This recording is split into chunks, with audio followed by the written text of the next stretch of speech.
Տիրոջը փառք, սիրելի եղբայրներ, քույրեր։ Եզեկիել 11-րդ գլխի 19-20 խոսքերն եմ կարդում։ Եվ նրանց պիտի մեկ սիրտ տամ, եւ նոր հոգի պիտի դնեմ ձեր ներսումը։ Եվ պիտի հեռացնեմ քարի սիրտը նրանց մարմնիցը եւ նրանց մի մսի սիրտ տամ։ Որպեսզի իմ օրենքներումը գնան եւ իմ իրավունքները պահեն եւ նրանց կատարեն, որ նրանք ինձ համար ժողովուրդ լինեն եւ ես նրանց համար Աստված լինեմ։ Եղբայրներ, քույրեր, մարդու ցանկությունը, մարդու երազանքը ինչումն է։ Այնքան հեքիաթներ են գրել ու դրանք շատ հայտնի են դարձել, օրինակ ոսկե ձկնիկը կամ լամպի մեջի ջինը, որ դուրս է գալի, չէ՞, մարդու ինչ է ուզում։ Ուզում է որ մեկը լինի, որ իր ցանկությունները, իր երազանքները կատարի։ Սենց մեկը լինի, որ ինքը ուզի, անի, ինքը ուզի, անի։ Ցանկացած մարդ իր ներսում այդ ոսկե ձկնիկի կամ ջինի բանը կարիքը պահանջը ունի։ Ու ինչքան որ ես չգիտեմ, մտածում եմ ովքեր կարդացել են կամ լսել են, պատկերացրել են, որ ես օրինակ պատկերացրել եմ, որ ես եմ այդտեղ, ես եմ հիմա ասում, ինչ եմ ուզում, այս բանն արա, այս բանն արա, այս բանն արա։ Բայց մարդը գիտի, որ դա հեքիաթ է։ Դա չի լինում այդպես։ Ինչքան էլ գնաց ձուկ բռնելու, դու այդ ձկանը չես բռնելու։ Եվ ինքը խնդրվածքներ ունի, արդեն դե մեկ այդ ցանկությունը կա, որ ինքը խնդրի ու կատարեն։ Մարդը խնդրում է Աստծուն։ Էս արա, այն արա։ Ու մտածում է, որ իր Աստծուն հավատալը հենց սրանով է, որ ինքը պետք է խնդրի, Աստված անի։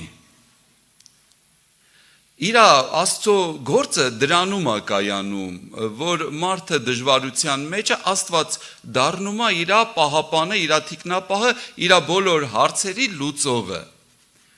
Չէ, տենց աշխարհիկ երգերը, որ սենց նայենք Աստծուն, որտեղ Աստծո անունը տարվում է։ Հիմնականը ինչ է։ Ասենք գնա մեր կողատ մոն վառեմ Սուրբ Սարգիս։ Մեկը որ ես ու դու ունենք իրար հետ, մեկն էլ Աստվածը լինի մեր պաշտպանը։ Աստված դառնա թիկնապահը ու ինքը ինչ ուզեմ միշտ ինձ պահի, միշտ անի։ Այս վերջերս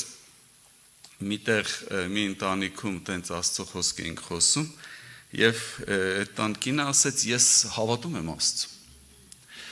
Ես մեծ հավատք ունեմ եւ ինքը բացատրեց ինչու նա իր մեծ հավատքը ասեց ես որ առավոտ արթնանում եմ ասում եմ գլուխս բարձրացնում եմ վերև ասում եմ Աստված ջան պահի իմ բալեքին իրիգունը քնելուց ասում եմ պարկելուց առաջ նորից գլուխս բարձրացնում եմ վերև ասում եմ Աստված ջան շնորհակալ եմ որ պահել ես իմ բալեքին վերջ բրծա այսինքն Աստծո գործը նրանում է որ անի ինչ որ բաներ մարդու համար հիշում եմ տարիներ առաջ Ջանիկ եղբորդ միտեղ մի ընտանիքում էլի խոսում ենք իրանց այդ տան տղան ինչ որ խանգարումներ ունեն, ինչ որ բաներից խանգարվել էր եւ հետաքրքիր էր մի բան հարցրեցինք ես ասեցի օրինակ ձեր համար տարբերություն կա Աստված ձեր տղային կբուժի թե սատանան Ես մի հատ абսուրդ հարց տվեցի եւ համապատասխան абսուրդ պատասխան էլ ստացա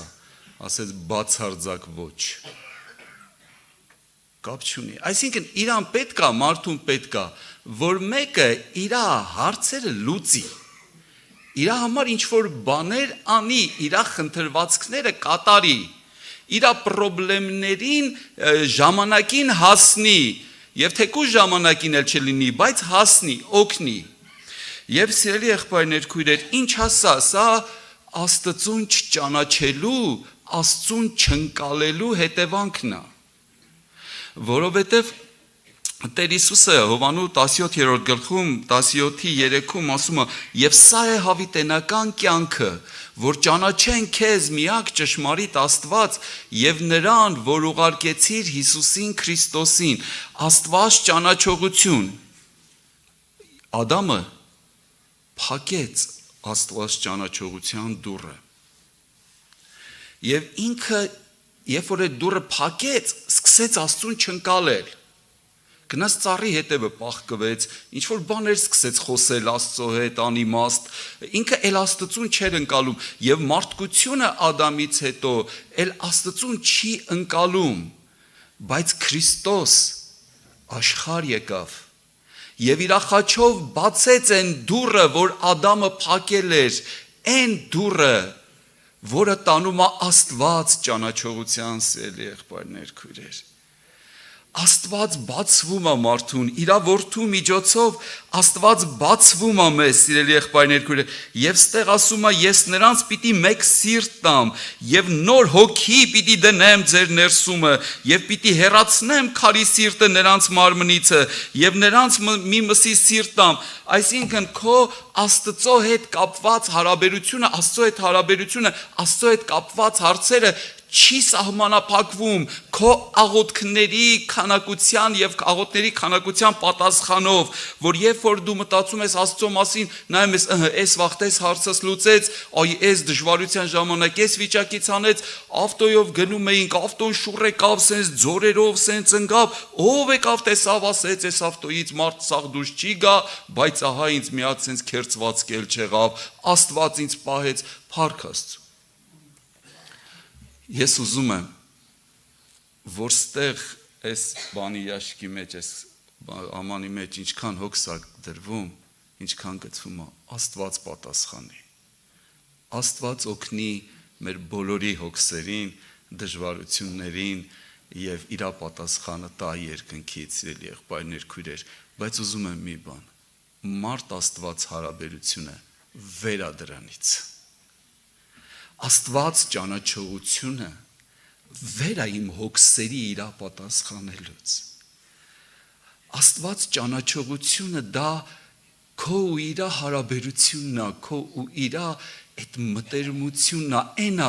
որ Աստված այն դուռը բացել է քո համար, որ Ադամը փակեց, Հիսուսը իր ախաչով բացեց այդ դուռը եւ վարագույրը վերևից ներքև պատռվեց, որ վարագույրից այն կողմ ոչ մեկ իրավունք չուներ մտնելու, անգամ ասենց մի հատ աշկի ծակով, ասենց մի հատ նայեր տենար ընդ ինչ է կատարվում, ոչ մեկ իրավունք չուներ Աստծո ներկայության մեջ մտնելու։ Աստված իր որդու միջոցով այդ դուռը բացել է քո համար,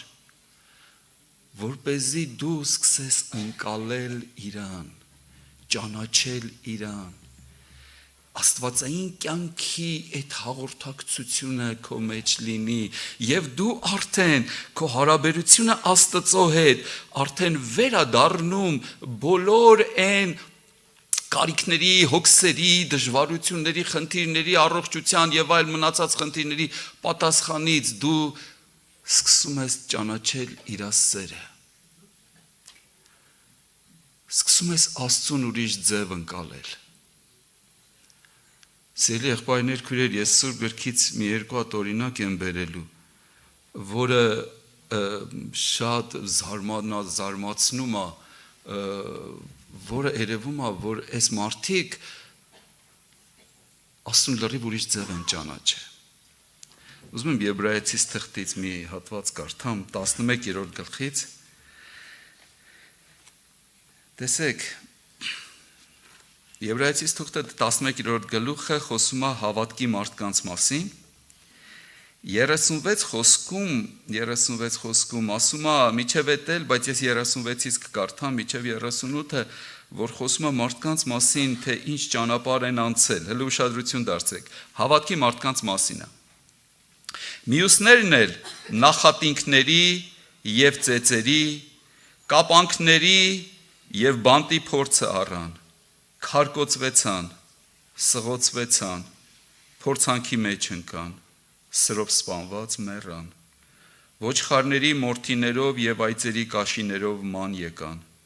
կարոտություն քաշելով նեղված չարչարված, որ աշխարհը նրանց արժանի չէր, անապատներում մոլորվեցան եւ սարերում եւ այրերում եւ երկրի խորոչներում։ 39 խոսքն եմ կարդում։ Եվ սրանք ամենքը հավատքով վկայություն առան, բայց խոստմունքը չընդունեցին։ Այսինքն իրանք չարչարվեցին մարդու մտքից, մարդու գաղափարից, մարդու ընկալումից վեր չարչարանքներով, եւ թվում է թե որ հեսա վերջում մի հատ հզոր ձևով Աստված սենց իրանք սենց ազատելու է, իրանք սենց այդ բանից դուրս են գալու, հետո կգան ժողովի տեղը կվկայեն, ոնց է Աստված այդ ամեն ինչից ազատե, բայց այս մարդիկ այդ ճանապարհը անցնում են ու նահատակվում են ու մահանում են, սիրելի եղբայրներ, քույրեր։ Ու այս մարդիկ գրված է, որ հավատքով վկայություն ընդունեցին, բայց խոստմունքը չստացան։ Խոստմունք այսինքն այն ինչը որ պետքա լինի հետո են իրանք ունենալու, հետո պիտի կանգնեն Աստծո առաջ, բայց ինձ միշտ հետաքրքրել է այս ինչ բան է մարդու հետ կատարվում, որ մարդը այս ճանապարհով անցնում է, բայց ինքը իր համար այդքան կարևոր չի, որ ինչ կլինի, իր համար կարևոր է, որ իրան ներքն աշխարհը Աստծո ներկայության մեջ ապրի, եւ ինչ ներկայություն կար իրանց սրտում, որ իրանք այս ճանապարհը անցնելով իրանց ներսում ոչ մի կասկած չէր լինում Աստծո նկատմամբ, ոչ մի բողոք, ոչ մի տրտունջ, որ Աստված ջան, չես տենում այս վիճակով, որ ես գնում եմ, չես տենում այս տառապանքով, որ ես անցնում եմ, չես տեսնում այս խնդիրների մեջով, որ ես անցնում եմ, այս մարդիկ գնում են, տանջվում են, տառապում են, ահավոր ցավերի, տանջանքների մեջ գնում են ու երբեք իրանց ներքն աշխարհում մի գրամ անգամ տրտունջ չի առաջանում։ Աստված ճանաչողության բացակայությունը բերում է նրան, որ Մովսես հենա գալիս են, հենա Եգիպտացի գալիս են դեմներս ծովա, ես ինչ արիր մեր գլխին, ես ինչ փորձանք եկավ ու գնաց բողոքը տրտունջը, ծովը անցան, երկին, փառավորին, մի քիչ էլ գնացին, հաց չկա, Մովսես ես ինչ ես անում մեր գլխին, հաց չկա, մի հացը եղավ, մի քիչ է գնացին, միշ չկա, Մովսես ես ինչ ես անում, ջուր չկա, Մովսես երբ է մեր այս պրոբլեմները լուծվելու, չկա Աստված ճանաչողություն, ամպի սյունը կա Աստծո, կրակի սյունը կա, բայց ճանաչողություն չկա։ Սա շատ կարևոր բան է, սիրելի եղբայրներ, քույրեր, որ մենք գալով եկեղեցի հավատքի գալով մեր կյանքում այս հրաշքը տեղի ունենա, Աստված ընկալում, Աստված ճանաչողություն։ Ֆեդոտով եղբայրը ես հիշում եմ պատմում էր, մի անգամ տենց ասում էր ինձ տարան նոր երիտասարդ, ասում է բռնել են սովետական միության ժամանակ, ասում է հավատքի համար բռնել են, տարան բանտը վերջը, ասում է դե շորեր բերեցին, որ պիտի հագնեմ, ես էլ ասում եմ լիքն էի, ասենց չաղոտ էի, չգիտեմ, դե այդ ռազմերներից ես այդ չեմ հասկանում, ասում է 57 էր, ինչ էր, վերջը ինչ որ, ասում է, ասենց այդ ռազմերը, ասում է բերին մի հատ շալվար տվին, որ 10 բանով փոքր էր, 40 քանիս էր։ Ասում ես նայեցի, ասի այսին վրա չի լինի, ասին ոչինչ, մի շաբաթից կլինի։ Ասում եմ իսկականից ես մի շաբաթից հագայդի։ Ասում եմ գցեցին մի հատ բանի մեջ խուցը, այդ բանտի առաջի հարկում էր, պատվալային վերևում մի հատ ֆորտոչկա կար սենց բուջուր, ասում եմ գցեցին այդտեղ ձմեռ էր, ասում եմ դե Սիբիր վարկուտա 40 աստիճան ցուրտ էր, ասում եմ Երբ որ գցեցին այդ կանվոյի այդ զինվորը դուրս եկավ, ասում է եկավ խփեց պատուհանի ապակին էլ ջարդեց գնաց։ 5 տարի այդ պայմաններում նստել է մարդ։ Հելելա գնացել է հավաքույթ, իմանալով որ Կակեբեն հետևում է, Որ էսա նորից գալու են, բռնեն տանեն, գնացել է հավաքույթ, չեք ադելավ չգնան ոչինչ մի քանի օր պախկվեմ, բանալի, եկել են էլի բռնել են, էլի տարել են 5 տարով դատել են։ Ինչա կատարվում մարդու ներսում, որ գիտի իրա հետ ինչա կատարվելու, բայց ինքը գնում է այդ ճանապարհով։ Ես մտածում եմ, Աստված ճանաչողություն, որ ճանաչեք Քրիստոսի սերը, որ ամեն գիտությունից գերազանց է, որ Աստծո ամեն լիությունով լցվեք, սա Աստծո Քրիստոսի սիրո ճանաչողությունն է, սա այդ հայտնությունն է, որ մարդու ներքն աշխարհում այդ հրաշքը տեղի է ունենում, սիրելի եղբայրներ, քույրեր, եւ մարդու ներսը սկսում է ապրել Քրիստոսով, ինքը այդ մակարդակից ոսկե ձկնիկի, որ խնդրեմ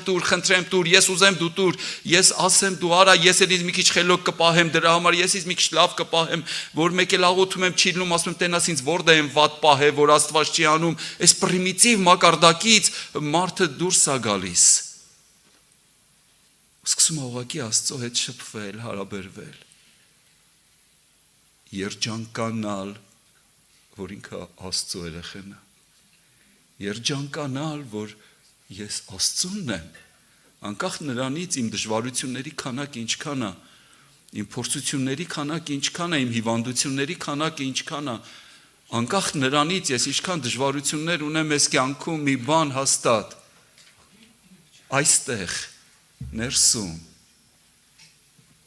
տվել է մի սիրտ, նոր սիրտ, որը աշխարհի ամենաերջանիկ սիրտն է։ Ֆիզիկական իմ կյանքի բոլոր դժվարությունների հետ հանդերձ տալիս է մի սիրտ Աստված, մի նոր սիրտ, այն հինը թափելու բան է ժողովուրդ, այն հինը ասմա տուր, խիչ տվիր, ուշացավ, շուտ արա, խիչ ես տալի, չես սիրում, բա ասում են սիրում ես, նոր սիրտը ասում է, ես քեզ սիրում եմ Տեր,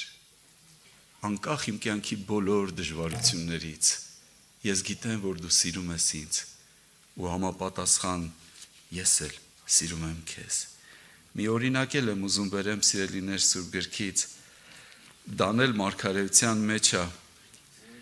Միսակ Սեդրակ Աբեդնագովը, գիտենք իրանց մասին, հետաքրքիր է, իրանք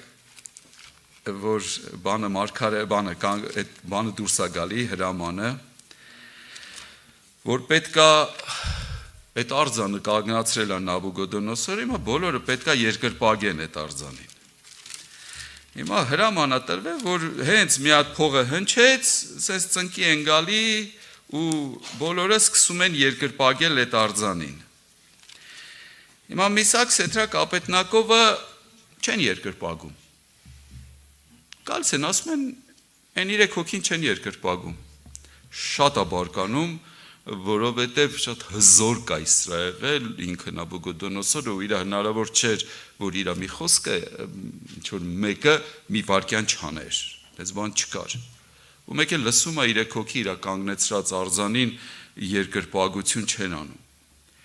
նա կանչում է, բայց հետաքրքիր է, այստեղ շատ բարկացած, բայց ես մի բանի վրա եմ ուշադրություն դարձրել, որ երկրպագություն չեն անում ու Նաբուգոդոնոսորը հրաման է տվել, որ ով որ չի երկրպագի, կրակ այդ հնոցի մեջ է գցվում։ Հիմա իրանք չեն երկրպագում, պետք է գցվեն հնոցը, բայց ինքը շանս է տալի իրանց։ Չի գցում հնոցի մեջ։ Ասում է երկրպագեք։ Ոնց որ մի հատ եմ հնարավորություն տալի, երկրպագեք, եթե չեք գցվում եք հնոցի մեջ։ Ինչ են պատասխանում իրանք։ Դանիել 3-րդ գլխի 16 խոսքում։ Եվ Սեդրակը, Միսակը եւ Աբեդնագովը պատասխանեցին եւ ասեցին թագավորին. մենք պետք չունենք այս բանի մասին քեզ պատասխան տալու, ով Նաբուգոդոնոսոր։ Ահա մեր Աստվածը, որին մենք պաշտում ենք, կարող է մեզ ազատել կրակով բորբոքված հնոցիցը եւ քո ձեռքից ով թագավորն է մեզ կազատե։ Եվ եթե ոչ, թող քեզ հայտնի լինի ով թագավոր, որ քո Աստծուն մենք չենք պաշտում եւ քո կանգնեցրած արձանին երկրպագություն չենք անում։ Ստեղից ինչ ենք տեսնում։ Ստեղից տեսնում ենք, որ իրանք չգիտեն Աստված իրանց ազատելու է, թե չէ։ Իրանք չգիտեն, որ այդ հրաշքը տեղի է ունենալու, թե չէ, որ ասես գցելու է, իրանք այդ բանը հետո որ ինչ գրած է, որ գցում է կրակի մեջ ման են գալի 4 հոգով, 3 հոգի գցում է 4 հոգի են, մեկն էլ ասում է աստվածների որդու նման մեկը Նաբուգոդոնոսորը ասում են ինչ 4 հոգի են ընդ ու դուս է գալիս կի կրակի հոտ իրանց վրա չի գալիս, ընդհանրապես ոչ մի բան չի լինում իրանց հետ։ Այդ բորբոքված իրանց գցողները տեղում վառվում են, ով որ իրանց գցում են կրակի մեջ, ինչքան ուժեղ է կրակը, որ իրանք տեղում վառվում են, մոխիր են դառնում։ Ման են գալի, դուս են գալի, իրանք դրա մասին չգիտեին։ Իրանք մտածում էին, Աստված կարա ազատի, բայց եթե չազատի, իրանք գցվում են ընդ, վառվում են ու մեռնում։ Ու ասում են լավ իմացի, որ թեև գնանք ու վառվենք ու մեռնենք, քո արձանին չենք պաշտել։ Սիրելի ժողովուրդ, էսի այնա ինչը մարդու մեջ բնակվում է, էսի այնա ինչը մարդու ներքն աշխարհում կա ու էսի չի լինի սարքել, էսի չես կարա հերոսաբար սենց գնաս դոշը դեմ տաս, հա, սենց արեք չես կարա, էսի բնակվում է մարդու մեջ։ Եվ Աստված հենց այդ անում մեր կյանքում սիրելիներ, որ մենք մի հատ հարաբերություն ունենանք իր հետ, մի հատ մտերմություն, որ մնացած աշխարհում ամեն ինչ դառնում է երկրորդական։ Եվ մարդու ներքն աշխարհում ինչը կա, այդ է միշտ գործում սիրելիներ։ Ժողովուրդը խոսք է ասում, իմ համար էդի շատ դիպուկ խոսք է։ Ասում նախ դե թողած Նիսիայի հետևից չեն ընկնում։ Չէ, ինչը որ քո ներքն աշխարհում կա, բնակվում է, էդի քո նախ դնա։ Դու դրանով ես ապրում, բայց Աստված քո համար դուռ է բացել, որ հենց քո նախդը լինի Քրիստոսը, իր հետ ապրելը, իր հետ եղած այդ կապն ու հաղորդակցությունը սիրելիներ, եւ դրա համար վերջում Սաղմոս 73-ում 25-26 խոսքերը ով ունեմ ես երկնքումը եւ քեզանից ջոկ երկրի վրա բան չեմ ուզում թեև սիրտս ու մարմինս մաշվեն Աստված հավիտյան իմ սրտի ուժն ու իմ բաժինն է աղբեր ջան այդ որ սիրտդ ու մարմինդ մաշվի Աստված ոնց է քո սրտի ուժն ու բաժինը տեսնում եք լրիվ ուրիշ մի հոգեվիճակ որտեղ ոչ մի բան դրա վրա իշխանություն չունի Ով ունեմ երկնքումը, քեզանից ջոկ երկրի վրա բան չեմ ուզում, էսի սարքել չի լինի ժողովուրդ։ Մեկը սրտից ներսից մի հատ բան ասելու է, ինչքան է կրկնեմ, կարդամ կրկնեմ, որ ով ունեմ ես երկնքումը եւ քեզանից ջոկ երկրի վրա բան չեմ ուզում, ստեից մի հատ հարց է առաջանալու, իսկականից։ Բայց հենց այն, որ իրականն է, հենց այն, որ Աստված իր որդով պատրաստել է մեզ համար եւ տվել է, այդ կյանքը բերում է հենց դրան, որ ինքը մեզ համար Քրիստոս դառնում է ամենաամենում, մեր կյանքը, մեր սիրելին, մեր թանկը, մեր ներկան ու ապագան, մեզ համար ամենաամենում եւ Նրանով եւ դեպի նա է դառնում մեզ համար ամեն բան սիրելիներ եւ թող Աստված օրհնի որ Աստված ճանաչողությունը մեր կյանքում ավելանա օրեցօր Աստված ընկալումը ավելանա ու մենք դուրս գանք այդ հարաբետ այդ մակարդակից որ իմ Աստծուն հավատալը հենց դրանով է որ ինչքան գործ արե Աստված իմ կյանքում իմ ընտանիքում ինչքան հրաշքներ արե ինչքան բաներից է ինձ ազատե չէ քո արձանին չենք պաշտել թեև Աստված չհանի էլ այդ կրակից մենք իրան ենք պաշտել թող Տիրոջ անունը փառավորվի հավիտյան ամեն աղոթենք